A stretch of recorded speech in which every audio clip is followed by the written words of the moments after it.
Quero saudar os irmãos com a bendita paz do Senhor, agradecer ao nosso Deus pela salvação da minha alma, agradecer ao Senhor a todos os irmãos que neste momento estão a acompanhar o programa e também agradecer à direção da igreja e também ao meu pastor pela oportunidade qual me concede de estar aqui para juntos observarmos a lei ou a palavra do Senhor.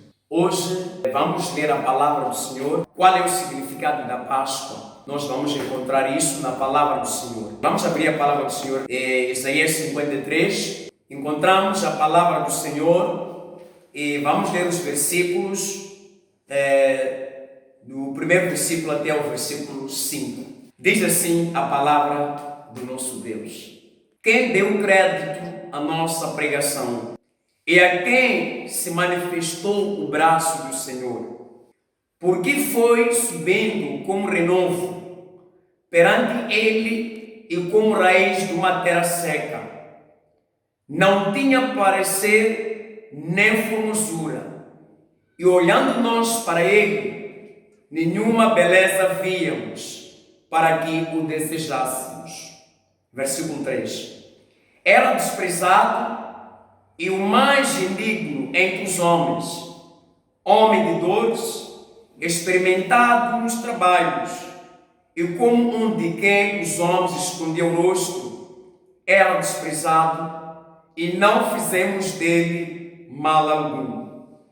Verdadeiramente, ele tomou sobre si as nossas enfermidades, e as nossas dores levou sobre si, e nós o reputamos por aflito, ferido de Deus, o oprimido. Mas ele foi ferido pelas nossas transgressões e moído pelas nossas iniquidades. O castigo que nos traz a paz estava sobre ele, e pelas suas pisaduras fomos sarados. Obrigado, Senhor, obrigado, Pai, por este tempo tão maravilhoso, qual o Senhor nos dá.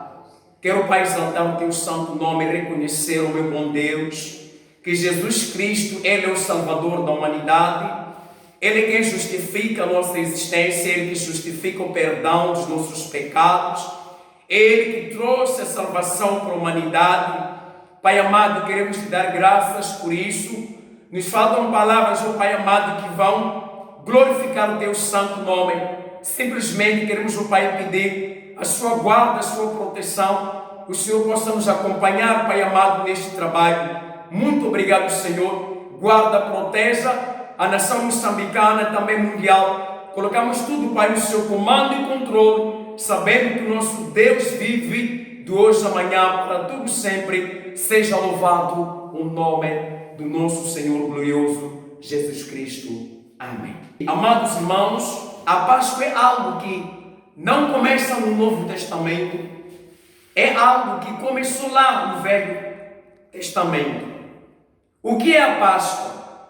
A Páscoa é a celebração do povo de Israel quando este povo saía da terra do Egito. Nós bem sabemos que este povo esteve lá por um tempo e que passou dificuldades e que através da mão de Deus este povo foi saindo daquela terra no qual o povo esteve. A sua saída resumiu-se em uma celebração, uma festa, porque saíam de uma terra em que o povo sofria bastante. Isso nós encontramos no livro de Êxodo, e a própria palavra Êxodo, nós bem sabemos que significa saída. Quando a gente diz saída, estamos a sair de um lugar para o outro. E que nós agradecemos a Deus por isso. E entrando naquilo que eu trago hoje como mensagem de Deus, encontramos aqui o profeta Isaías, que faz parte também dos profetas maiores, que foram revelados, foi revelado grandes mistérios de Deus, ou a própria palavra de Deus. Então, bem dizer que e a palavra Páscoa significa uma festa do povo de Israel. Um povo que passava dificuldades no Egito, e graças à mão de Deus, o Senhor, através da sua palavra, através dos seus servos, foi tirando aquele lugar para a terra da promessa, o que nós chamamos de terra prometida. Então, nesta caminhada, bem importa que, no tempo passado no Velho Testamento, quando se fazia um sacrifício ao Senhor, devia-se recorrer a um animal, a uma ovelha que não tinha mancha, que simbolizava algo puro naquela altura.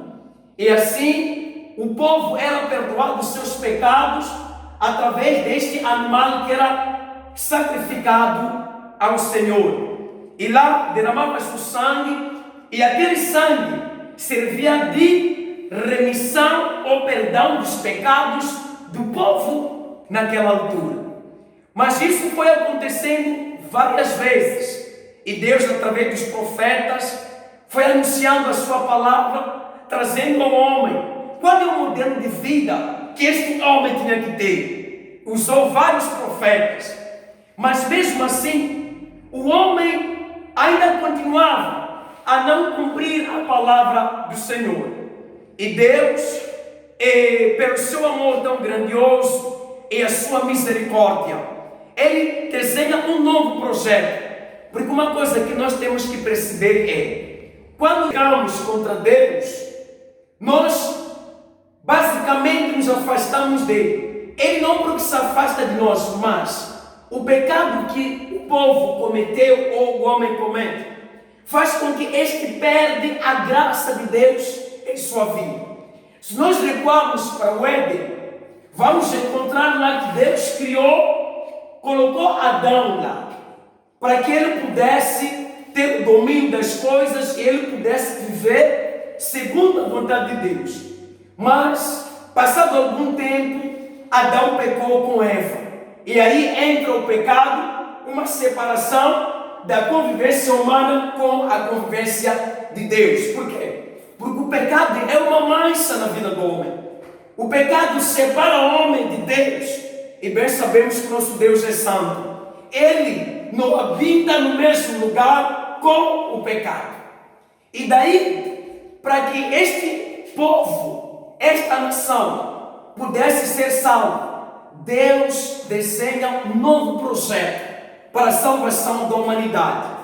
E este projeto é anunciado também pelo profeta Isaías, lá no capítulo 6, um texto que nós conhecemos. Então Deus envia o seu Filho único, Jesus Cristo, para que pudesse vir ao mundo, para que pudesse fazer com que este mundo seja perdoado dos seus pecados. E Jesus nasceu, veja que uma coisa tão milagrosa. Jesus, quando nasce, ele cresce agradável a Deus, ele crescia em estatura, em sabedoria, tudo quanto ele fazia era agradável a Deus, porque não era uma pessoa simples como nós, era uma pessoa que verdadeiramente era uma pessoa santa, que viveu a santidade em todo o seu percurso.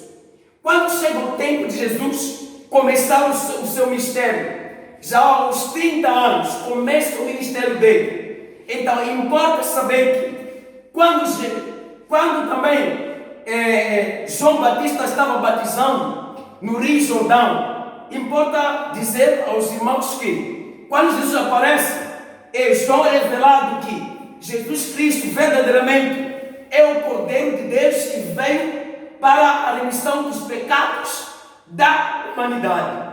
Então, indo avante com a palavra do Senhor, encontramos aqui a Páscoa, que simboliza a saída de um povo de uma terra para outra terra. E o texto que nós lemos, que encontramos em Isaías, o Isaías começa a falar, dizendo desta forma: quem deu crédito à nossa pregação?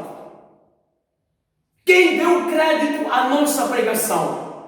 Esta mensagem nos faz entender que, quando nós ouvimos a palavra de Deus, nós temos que guardar essa palavra, não devemos desprezar, porque é salvo simplesmente aquele que ouve e guarda a palavra do Senhor.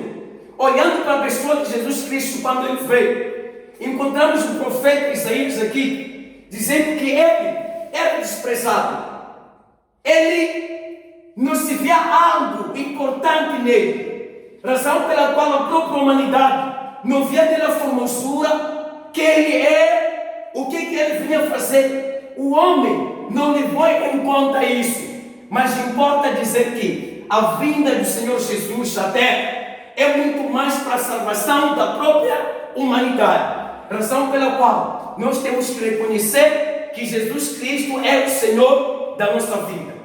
Então, quanto à Páscoa, e se nós olharmos o percurso do Senhor Jesus Cristo, ele, de princípio, ele passa várias fases. Uma das fases foi, quando ele estava com os seus discípulos, ele começa a dar as últimas instruções a todos eles.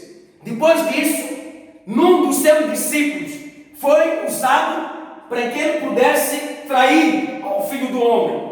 E Jesus foi traído por uma das pessoas que fazia parte lá, que é o Judas Iscariote. Este vendeu a pessoa de Cristo por 30 moedas de prata simplesmente. E Jesus foi preso.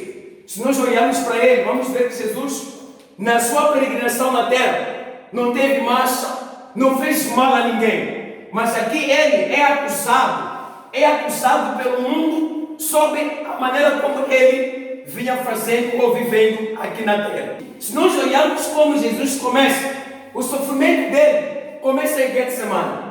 Quando Jesus entra em Getsemane, diz a palavra do Senhor que ele deixou Pedro, mas os dois filhos de Zebedeu. Ele foi para um lugar ali, para orar. Quando Jesus volta, encontra Pedro, mas os outros discípulos dormindo. E ele, despertando a eles, ele fala uma coisa muito importante. Sobre este tempo que eu saí, já estão aqui dormindo. Importa que vocês vigiem para que não possam cair em tentação. Então Jesus foi levado ao Sinédrio e lá ele foi julgado. Durante esse julgamento, a palavra vai dizendo que mesmo o próprio Pilatos não conseguia ver qual era o erro cometido por ele, qual era o pecado que Jesus havia cometido. Simplesmente, e eu bem digo que naquele lugar não estava somente o Pilatos, mas estavam outras pessoas que podiam o questionar. Mas fora disso, naquela altura, irmãos, havia um momento em que, quando houvesse 2 presos ou mais presos, tinha que se libertar um. Libertar-se um daqueles que o povo ia decidir que fosse liberto. Mas colocando a questão aqui, quando Pilato pergunta, desses 2, e um deles chamava-se Barabás, e perguntando Pilatos o seguinte: quem é que podemos soltar aqui? O povo simplesmente preferiu que soltasse Barabás e Jesus fosse crucificado. Mas se nós olharmos para a palavra do Senhor, bem sabemos quem foi Barabás. Foi alguém que ele tinha uma fama muito grande, através da maldade que ele fazia. Mas mesmo assim, o povo preferiu soltar Barabás e permitir que Jesus fosse preso. Então, as etapas do julgamento de Cristo, vamos encontrar que Jesus primeiro foi preso. Depois de preso, ele foi julgado. Depois de ser julgado, ele foi julgado de 2 formas, de forma religiosa e também de forma civil. Então, não observando nenhum erro nele, o que eles fizeram? O povo decidiu que a pessoa que devia ser julgada era verdadeiramente Jesus. E Jesus é levado carregando aquela cruz. Assim como fala Isaías, ele carrega aquela cruz para um lugar chamado Golgota ou Calvário. Quando carrega aquela cruz tão pesada a cruz, se eu olho para aquela cruz, percebo que ela é tão pesada. Talvez o instrumento usado para fazer podia também ser pesado. Mas o pecado que aquela cruz tinha fazia com que a própria cruz fosse mais pesada ainda. Isso simbolizava que Cristo, naquela trajetória até ao lugar da crucificação, ele estava a sofrer, ele carregava os meus pecados, ele carregava os seus pecados, ele carregava os pecados do mundo inteiro. Razão pela qual, que quando ele chega naquele lugar, em Golgota, ele é crucificado naquele lugar, amados. Uma coisa tremenda acontece. Naquele lugar, quando Jesus é crucificado, a palavra vai dizendo que ele, quando era levado para aquele lugar, até estava escrito que este é o rei dos judeus. Veja uma coisa, irmãos, o mundo julga ele, mas o mesmo mundo coloca o nome de que ele é rei. Quer dizer que de verdade, Jesus Cristo é rei, irmão. É rei. Então, levando ele para Golgota, para que ele fosse crucificado, a palavra vai dizendo mais, que o suor que Jesus tirava naquele lugar, amados, o suor que ele tirava, transformou-se em sangue. O que isso significa, irmãos? Que o ministério de Cristo era para que pudéssemos ser salvos, nós todos, ou o mundo inteiro, pudesse ser salvo. E quando Jesus é colocado ali, ninguém via beleza nele. Ele foi cuspido, ele foi batido, ele foi desprezado. Mas importa dizer aos irmãos, até mesmo aquele que o batia, ele não imaginava que a salvação dele estava em Cristo. Ele batia naquele que trazia a própria salvação dele, para dizer que o ministério de Cristo é um amor tremendo de Deus, é um amor que não se pode medir. Ninguém tem um amor maior que este. E Jesus é colocado na cruz do Calvário. Quando ele é colocado, é crucificado naquele lugar, por causa dos meus e dos seus pecados. Jesus é crucificado sem culpa formada, amados. Ele não tinha nenhuma culpa. Ele foi santo, ele é santo e sempre será santo. Amém? Ele é sempre santo. Mas mesmo assim, o mundo, o povo, preferiu que ele fosse crucificado. Mas tudo isso era para quê? Para que se cumprisse o plano de Deus para a salvação da humanidade. Amém? É para que se cumprisse o plano de Deus. Veja que ninguém pode parar o projeto de Deus. Deus enviou seu Filho único para que todo aquele que aceita Ele seja salvo. Então Jesus foi ali pregado, crucificado, foi batido, ele sofreu todas as coisas, mas importa dizer que ele em tudo não abriu a boca. Amém? Então já ali na cruz do Calvário, pregado o Filho do Homem, ele foi dizendo aquilo que revela João. Se nós olharmos para os evangelhos, vamos encontrar formas diferentes de como cada um registrou esse mistério. Jesus lá crucificado assim, pelos meus pecados, pelos seus pecados, pelos pecados da humanidade. Ele foi dizendo uma coisa muito importante: Eli, Eli, sabachthani.